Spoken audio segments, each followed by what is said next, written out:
ఈరోజు గత ప్రభుత్వం చేసిన విధ్వంసం, దోపిడీ, వినూత్నమైన రీతిలో దోపిడీ చేశారు.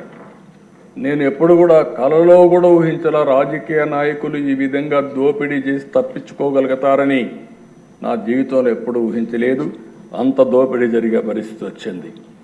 ఎక్కడ చూసినా ఎవడికి దొరికింది వాళ్ళు దోచుకునే పరిస్థితికి వచ్చారు. ఇంకో పక్క కక్ష సాధింపు, వ్యవస్థలన్నీ ఒక తప్పుడు పని చేయాలంటే వ్యవస్థలుంటే ఇమ్మీడియట్గా బయట వచ్చేస్తాయి. కాబట్టి వ్యవస్థనే నాశనం చేస్తే మనం అందులో ఏం చేసినా మనకేమీ తెలియదనే ఉద్దేశంతో అన్ని వ్యవస్థలు నాశనం చేశారు. ప్రజాధనాన్ని దుబారా చేసే పరిస్థితికి వచ్చారు. వ్యవస్థల దిశ మొత్తం నిర్వీర్యం అయిపోయినాయి.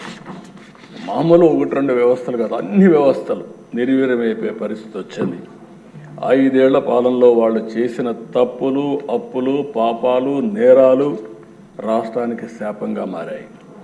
ఆ రంగం ఈ రంగం అని కాదు, ఏ శాఖలో చూసినా సర్వం అస్తవ్యస్తం చేశారు.